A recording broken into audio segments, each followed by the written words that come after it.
Grabe. Kaka-open ko pa lang ng COC mga boss pero na-perfect agad kami dito sa war.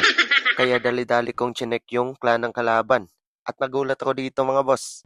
Dahil yung kalaban ay may 342 na win streak. Grabe ang clan na to mga boss. Sobrang dami ng panalo nila. At nung chinek ko yung ranking nila sa buong mundo mga boss, ay pang top 30 pala sila. Kaya kabado malala tayo dito mga boss. Masyadong malakas yung kalaban. Kamusta mga boss? G's Gaming nga pala. So dito nga mga boss, sa nakikita nyo ay na-perfect na kami ng kalaban mga boss. So need na lang namin maghabol para makadraw. At sa nakikita nyo, 5 base pa ng kalaban ang di namin nasisira. At panay TH18 pa. Kaya sa isip-isipan ko, mahihirapan ako dito. At dapat wala tayong palya sa attack. Kasi yung kalaban natin ay may 342 win streak mga boss. At top 30 sila sa buong mundo na may pinakamaraming win streak. Kaya good luck talaga sa akin mga boss. Need nating galingan para sumabay sa kalaban at di masira yung 27 win streak natin. Tara, simulan na natin sa number 5 ng kalaban. So, scout muna natin yung base ng kalaban. So, dahil meta yung Dragon Duke Charge mga boss, gagamitan natin yan ng Dragon Duke Charge na Super Bowlers. Since yan yung gamit natin palagi sa Legend League attacks. So, banat na agad tayo dito mga boss. Kaya tara, baka na. So, una, magda-Dragon Duke Charge muna tayo dito. So, parang dito mas maganda mag-Dragon Duke Charge sa may baba na compartment. So, napaguna natin yung Dragon Duke. So, 56, mag-envy tayo. Envy. Then, saan ba ito pupunta? Nice. Sa may multi. Archer. Then, envy ulit tayo. Siguro sa speeder to pupunta. Ay, di pala. Pinuntahan niya yung isang archer at tumiretso sa may ice golem. Pero goods lang. Bukosan muna natin mag-envy. So, envy. So, may isa pa tayong envy dito. So, gamitin na natin. Last envy. Sana makuha yung multi. Nice. Na-activate pa yung isang poison tower. Solid ang value ng Dragon Tooth Charge natin doon. So, saan para tayo maglalapag ng troops? Siguro dito na sa left side since maganda yung funnel. So, king muna tayo. Pang funnel, pamuntang right side. Ice Golem, Super Bowlers, Warden Apprentice, Healers, Balloon, Super War Breaker, Skywagon, Queen and Warden. So, ang king naman ay dyan lang siya. Gagawa ng funnel. So, yung mga troops natin ay pupunta lang sa may gitna. So, totem swell muna tayo pan-distract at 2 headhunter para sa Dragon Duke. So far, buhay pa naman yung mga troops natin. So, hintay lang tayo. Siguro, rage na tayo. Then, Warden ability. Nice. Ganda ng bounce ng Super Bowlers natin. Pero yung iba, naghiwalay. OG muna natin yung Monolith at Multi Inferno. Sabay revive sa Dragon Duke. So far, buhay pa naman yung ibang heroes natin. Parang solid ata yung value na nakuha ng Super Bowlers natin dito mga boss. Need na lang natin mag-clean up dito. So, hintayin lang nating mawala yung overgrowth para maglampag tayo ng rage spell. So, buhay pa pala dito yung Dragon Duke natin dito mga boss. Nice. So, last totem. Then, rage. Then, sabay queen ability. Wall breaker. Lapag na natin yan. Then, wizard, archers, minions, and headhunter. Pang clean. So, basag yung unang base ng kalaban mga boss. O yung first na in-attack natin. So, nice. Move tayo sa second attack mga boss. So, second attack na tayo dito mga boss. At sa number 4 naman tayo a-attack. So, sa base na to mga boss ay Super Bowlers pa rin yung gagamitin natin. Same army pa rin, gaya ng unang banat natin sa number 5. Kaya tara, baka na. So, syempre, Dragon Duke Charge ulit tayo. Parang maganda dito sa may Town Hall na compartment. Then, Envy sa 56. Papasok kaya tong Dragon Duck natin mga boss. Sana hilahin ng Dragon Duck. Envy. Nice. Nakuha niya yung Impi. So, sana makuha ni Dragon Duck yung mga heroes at yung mga depensa dyan. Envy. Solid na value tong makukuha natin dito mga boss pag nakuha niya lahat yung depensa. Sana makuha yung Monolith. Masyadong masakit yan. Envy. Parang di ata. Pero parang kaya ata dahil may bomba pa tong Dragon Duck pag namatay. Yun. Nasabugan pa nga yung guardian niya.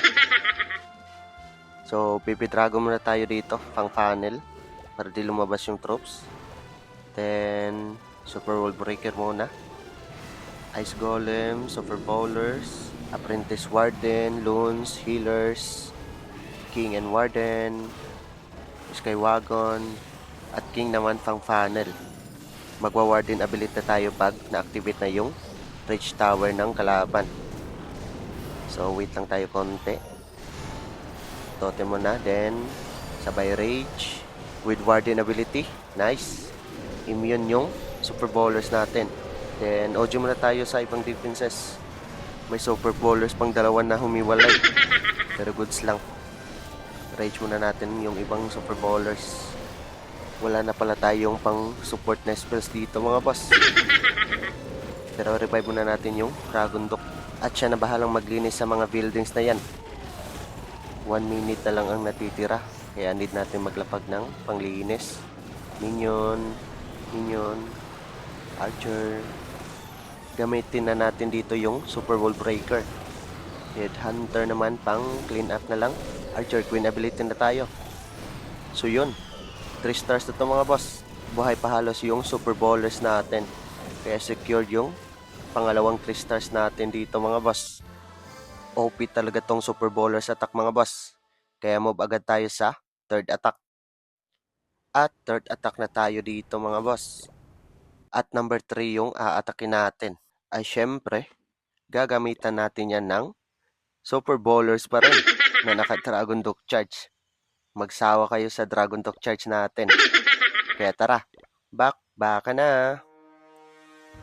So dito, boost muna natin kasi malakas yung kalaban kaya need nating manigurado.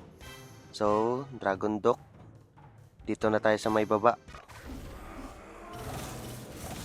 Envy tayo sa 56. Envy. Delay pa nga. Pero goods lang. Buhay pa naman yung Fox natin. So, Envy ulit tayo sa 56. Envy. Yun. Parang mamamatay ata sa Giant Bomb. So, Envy na tayo. Envy. Saan ba ito pupunta? Makukuha niya ata yung RX bow. So, Envy ulit tayo sa last. Nice, gumilid pa. Parang sa speeder ata yung punta. Yun, nice nga. Makakakuha pa siya ng speeder. Ganda ng value na Dragon Duck natin doon. So, Ice Golem muna tayo. Super Bowlers, Apprentice, Healers, Loons, then Queen and Warden, Skywagon. So, ang king natin, dito na tayo sa may left side siguro. Oo nga, left side na. So, na-activate na yung Rage Tower niya. So far, buhay pa naman yung troops natin. Pero, magre-rage na siguro tayo dito mga boss. Then, Warden ability na. Para ma-immune. Nice. Ganda ng Super Bowlers bounces. Siguro mag-OG na tayo sa may Monolith. Di pa nasama. Ang lala. Pero rage na tayo dito. At revive na siguro natin yung Dragon Duck. So, nasa na ba yan? Ay, nandito pala sa Rage Tower niya. So, Headhunter, on support. Super World Breaker para makapasok yung Queen natin. So far, marami pang skills yung heroes natin. So, 3 stars na ata itong mga boss. 3 stars na nga. Dragon Duck, last hit. Nice. So, 3 stars ulit yung pang third attack natin dito sa kalaban.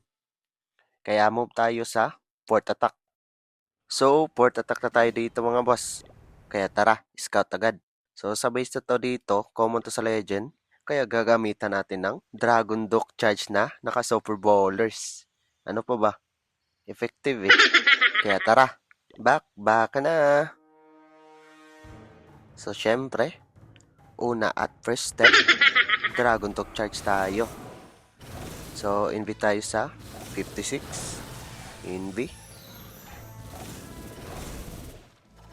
So, saan to pupunta? Sa gold storage ata ito pupunta. So, invite ulit.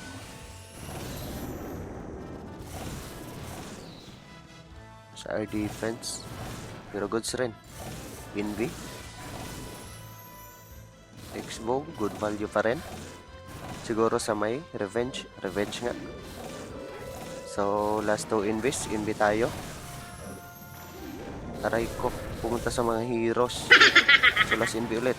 Ano ginagawa mo dyan, Dragon Duck? Nag-suicide ka na naman. Patay. Buti nakuha yung Super Wizard Tower. Pero, saan ba tayo lalapag? Sa may Tanholo siguro. Wall Breaker. Ice Golem pantangke. Super Bowlers sa likod. Apprentice Wardens, Loans Healers, Ice Golem, Skywagon, Archer Queen and Warden. So, totem tayo pan-distract sa heroes. Dito naman sa kabila yung King Fang Panel. Di pa natin need mag-rage. Headhunters pang support sa troops natin. So, rage siguro tayo. Rage. Nice. Ang ganda ng value. Warden ability na rin. So, immune talaga yung heroes natin at Super Bowlers. So, need pala mag-OG natin dito. Nakaharap yung isang speeder. So, OG muna natin yan. Kasama na siguro yung Rage Tower. Nice. Ganda ng value ng OG. Dinactivate yung isang Rage Tower. Pero revive muna natin siguro yung Dragon Duck. Revive. Then, support natin ng totem. May air defense pala. Hindi ko napansin. So, totem and distract. Sana makakuha ng magandang value. Pero parang hindi. So, at least goods lang. Wall Breaker para makapasok yung heroes. Sabay rage sa troops at queen. Nako, naubos yung healers. Sana kayanin to.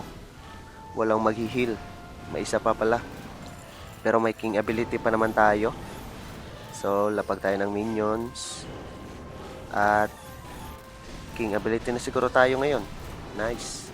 Last 30 seconds na lang pala. Hindi ko napansin yung oras. Sana kayanin. So, archers tayo dito sa may isang resources. Pero aabot ata. Aabot nga. Nice. Kinabahan ako doon ah. Buti na lang talaga tumagos yung pang-apat na banat natin. So, another 3 stars ulit. So, isa na lang. Move tayo sa next attack. At dito nga mga boss ay pumalya yung attack natin sa main account ko. Buti na lang talaga may second account pa tayo na makapaglilinis. At syempre, yung ipanglilinis natin na attack ay Dragon Duck Charge na Super Bowlers pa rin. Basag na sana yun kaso di umayon yung troops natin, naghiwalay. Kaya tara, back na. So dito, same approach pa rin. So Dragon Duck tayo sa may top. Then, NV tayo sa 56. NV. Wait muna natin mag 56 ulit. So, mag-chain lang yan siya dyan. At, NV ulit tayo. NV. Pumunta sa bantay. Pero mas napaganda yan. Para wala na tayong i-sweeping bantay mamaya. So, NV ulit tayo. Nice. Nasama yung Fox. Kaso pumunta pala sa Guardian. Ang lala mo talaga. Pero goods din pala kasi nakuha yung o na-activate yung dalawang poison tower para makukuha pa ata yung guardian. Nice, nakuha nga. Kaso pumunta sa kabilang side yung Dragon Duck, pero goods lang. Pero parang di ata nakagawa ng matinong panel tong Dragon Duck Charge natin. Pero sige, hindi natin maka 3 stars dito mga boss. Since nakasalalay yung win streak namin. So Super Bowlers isa. At Queen naman sa kabilang side, pang panel. So, Ice Golem, Super Wall Breaker. Yun, lumipad. Super Bowlers na lang agad. healers, headhunter para sa Dragon Dock, warden, skywagon. So yung king natin, top ba? Dito lang sa baba. Wala na pala tayong super breaker dito. Lalabas na naman to. Ang lala. So, warden na siguro tayo para pumasok yung super bowlers. Then, OG. Rage. Tayo para mapabilis. Rage. So, need lang natin bantayin yung troops natin. Kaso naghiwalay na ulit. Rage. Parang sasablay ata itong mga boss. Same pa rin sa unang nangyari. Sana kayanin to. Wala pa naman tayong ibang panglinis after ng attack na to. Pero marami pa pala tayong super bowlers dito. Kaso watak-watak nga lang. May golem pa nga. Ilapag na natin yan. So may totem shells pa rin. May heroes ability pa.